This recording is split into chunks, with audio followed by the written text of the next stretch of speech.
নমস্কার বন্ধুরা, আরও একটি নতুন ব্র্যান্ড নিউ ব্লগে সবাইকে ওয়েলকাম। আশা করি তোমরা সবাই ভালো আছো। আজকের এই ব্লগটিতে দেখাবো, কিছুদিন আগে গেছিলাম, তোমরা দেখেছো নিশ্চয়ই, সুন্দরবনে 3 দিন 2 রাত। ঠিক আছে, আমরা ছিলাম, কোথায় ঘুরলাম, কি কি খেলাম, ইলিশ উৎসব বলে কথা। খাওয়া দাওয়ার তো আনলিমিটেড, মাটন, চিকেন, ইলিশ তো আছেই, অনেক রকমের ভ্যারাইটি তার মধ্যে। তো পার হেড কত করে পড়েছে সব ডিটেলস কিন্তু এই ব্লগে দেওয়া থাকবে। তো সঙ্গে থাকো, দেখতে থাকো উইদাউট স্কিপ করে, সবটাই ডিটেলস তোমাদের সাথে শেয়ার করতে চলেছি। সো হাওড়া পৌঁছে গেছি ফাইনালি। তো আমার ক্যাব বুক করেছিল ওইখান থেকে, ক্যাবে করে শিয়ালদা থেকে ক্যানিং, বাবা মা পেছনে, এই হচ্ছে। তো বন্ধুরা দেখতেই পাচ্ছ, ক্যানিং পৌঁছে গেছিলাম। ওখান থেকে কিন্তু ওদের দায়িত্ব শুরু। তো তোমাদের যেভাবে যেখান থেকেই আসো না কেন, তোমরা যদি আমাদের এই লোকনাথ ট্রাভেলকে বুকিং করো, নাম্বারটা আমি নিচে দিয়ে রাখবো, তো ক্যানিং অবধি যেভাবে হোক পৌঁছাতে হবে তোমাদের। ক্যানিং থেকে কিন্তু ওদের দায়িত্ব, ওরা পুরোপুরি তোমাদেরকে নিয়ে যাবে সোনাখালি ঘাটে, সেখান থেকে রওনা শুরু হবে। পুরো দিনটা ঘোরা, তারপরে বিকালবেলায় আবার ওদের হোটেলে চেক ইন করা। তো খাওয়া দাওয়ার তো আছেই আনলিমিটেড, তো দেখতে থাকো, সঙ্গে থাকো। আর যেহেতু অনেক লাগেজ ছিল, আমি একলাই ভিডিও করছিলাম, তো একটুখানি এদিক ওদিক হয়ে যেতে পারে, মার্জনা করে নিও, আগে থেকেই আমি ক্ষমা চেয়ে রাখলাম। তো এটা হচ্ছে ঢুকেই কিন্তু গরম গরম ফুলকো লুচি পেয়ে গেছিলাম, সাথে আলুর দম আর মিষ্টি। তারপরেই কিন্তু দেখতে পাচ্ছ চা চলে এসছে, ঠান্ডা ঠান্ডা হাওয়া চাय के साथ। তারপরে দুপুর লাঞ্চ।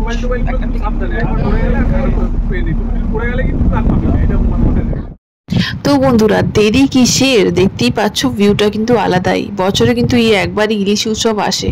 তো ইচ্ছা করলে কিন্তু উইকেন্ডে তোমরা কিন্তু প্ল্যান করে নিতেই পারো উইথ ফ্যামিলিজ কিংবা ফ্রেন্ডসদের সাথে। একটা দারুণ কিন্তু একটা এক্সপিরিয়েন্স গ্যাদার করতে পারবে।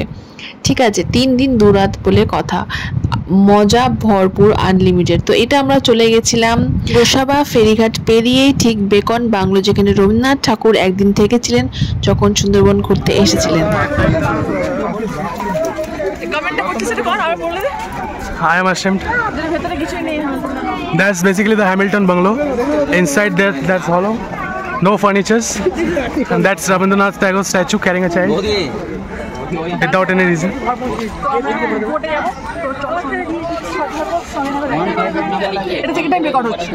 তো বন্ধুরা আমাদের কিন্তু পার হেড 3000 করে পড়েছিল।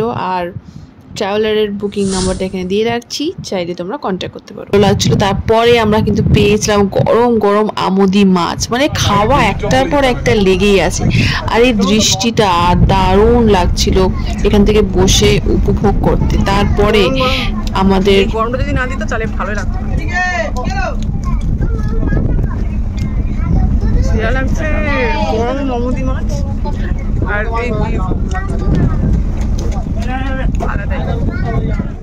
এবার হচ্ছে দুপুরবেলায় খাওয়া দাওয়ার পালা। কি কি ছিল মেনুতে দেখতেই পাচ্ছ, ডাল, সর্ষে ইলিশ, কচু শাক, ইলিশের মাথা দিয়ে চাটনি, রাইস, আলু ভাজা, মানে দারুণ দারুণ কম্বিনেশন।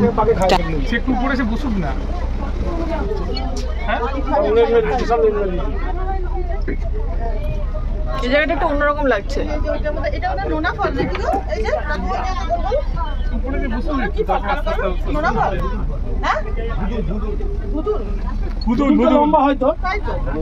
এই যে সাইড দিয়ে যাচ্ছে, কিন্তু এবারে লাভ মারতে পারে, সাইড দিয়ে যাচ্ছে একদম। এবারে দেখতে পারিস, খেয়েছিস একটা সব নেট দেওয়া আছে, দেখেছিস? গভীর জঙ্গল, এটা গোটাটাই নেট দেওয়া, পুরো নেট দেওয়া, গোটাটাই নেট দেওয়া। হ্যাঁ, তাহলে দেখতে পাবো কি করে? আজকে যখন যাবো নেট থাকবে না, কালকে যেখানে যাবে সেটা গভীর জঙ্গল। চিংড়ি আর ইলিশ একদম সাইড দিয়ে যাচ্ছে। Front view, this is wow.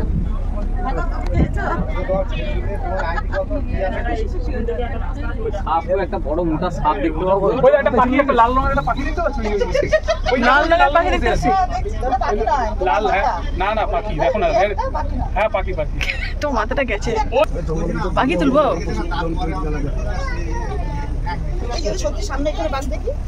আরে এটা হবে না, এগুলো বাঘেদের, মানে এত এতে নয়, বাঘেদের গভীর জঙ্গলে যেতে হবে। এগুলো তো নয়। আচ্ছা ভাজা দিলাম, কচু শাক দেবো। সুন্দরবনের সব থেকে ফেমাস জিনিস হচ্ছে কচু শাক। ইলিশ মাছের মাথা দিয়ে কচু শাকটা, এটা হচ্ছে সুন্দরবনের সব থেকে ফেমাস খাবার হচ্ছে ইলিশ উৎসবের সব থেকে ফেমাস জিনিস। আর আমরা যেটা বলেছিলাম যে লোকনাথ ট্রাভেলসের যেটা হচ্ছে সব থেকে স্পেশালিটি, বাজেটের মধ্যে সমস্ত কিছু পাচ্ছ, তার সাথে এনাদের ব্যবহার এবং এনাদের যে কোঅপারেটিভ সেটা তো আছেই, এবং তার সাথে আমাদের যে রান্না এই সমস্ত রান্না খুব ভালোই করেছেন এবং খুব হেল্পফুল। এনার সাথে একবার পরিচয় করে আর কি আছে? গলদা চিংড়ি দিলাম। মঙ্গল আমাদের লোকনাথ ট্রাভেলসের মঙ্গল করে চলেছে অনেক বছর ধরে, তো আমরাও চেষ্টা করি ব্লগের মাধ্যমে আমরা জিনিসটা দেখতে পাবেন। তো আলু ভাজা নিয়ে এখন মোটামুটি দিচ্ছে, ঠিক আছে। আপাতত আমাদের প্লেট হচ্ছে কন্টিনিউ হচ্ছে, এই জাস্ট এবার ভাজা ইলিশটা আসছে, ও জাস্ট আউটস্ট্যান্ডিং, ঠিক আছে। চিংড়িটা দেখুন, জাস্ট একদম সামনে থেকে দেখাই, তোমাদের দেখতে কোনো অসুবিধা না হয়। আচ্ছা আচ্ছা, ইলিশটা ও জাস্ট পিসটা দেখুন, ও জাস্ট আউটস্ট্যান্ডিং, ঠিক আছে। তো একটার পর একটা আসছে মোটামুটি। তো এবার আমরা নেক্সট আর তো এখানে চাটনি পাবো, মিষ্টি তো কমন, তো কারণ অনেক খিদে পেয়ে গেছে। মোটামুটি হালকা এখানে মা আমি ঠিক আছে।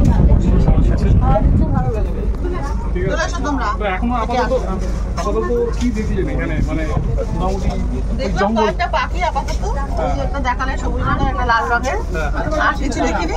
পরে বাগদাক জানি না, মনে হয় কালকে আরো গভীর জঙ্গল সেখানে বোঝা যাবে। হাওয়া খেতে বলে 3 দিন কাটাতে। আমরা মোটামুটি লাস্ট বঙ্গতে এবার একবার দেখিয়ে দিই আমাদের যাতে পুরো টিমমেটরা এসেছিল আমাদের সাথে, তাদেরকেও একবার আমরা পুরো দেখিয়ে দিই। তো এই হচ্ছে সন্ধেবেলাকার স্ন্যাক্স কিন্তু হাতে চলে এসেছে। তো একটুখানি বিশ্রাম নিয়েছিলাম, এতটা টায়ার্ড জার্নি করে ঘুরে। তো এইটা হালকা করে দেখিয়ে দিলাম, রুমটার অবস্থা তখন খুবই বাজে। তো মানে এত টানা ঘুম দিয়েছি, মানে কি বলবো, একবারে রাতে ডিনার করতে নেমেছিলাম। তারপরে সবাই, ওদের একটা ডাইনিং হল টাইপের, সবাই এখানে কিন্তু একসাথে ডিনার করতে বসে পড়েছি। দেখতেই পাচ্ছ, সাদা ভাত ছিল মেনুতে, ডাল ছিল, আলু ভাজা ছিল, স্যালাড ছিল অ্যান্ড মাটন ছিল। তো ভালোই ছিল পিসগুলো।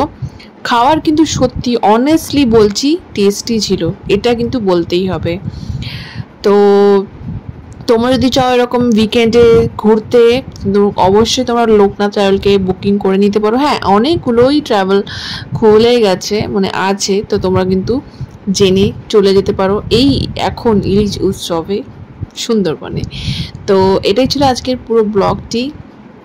তো চলো এখানে আমি খাবার এনজয় করি, কারণ সারা দিনের ক্লান্তির পর মানে এটা মনে হচ্ছে অমৃত। জাস্ট মটনের ফ্লেভারটা জাস্ট ভর কে থা, ঠিক আছে। আর সবার সাথে যখন বসে একসাথে খাবার একটা মজাই আলাদা।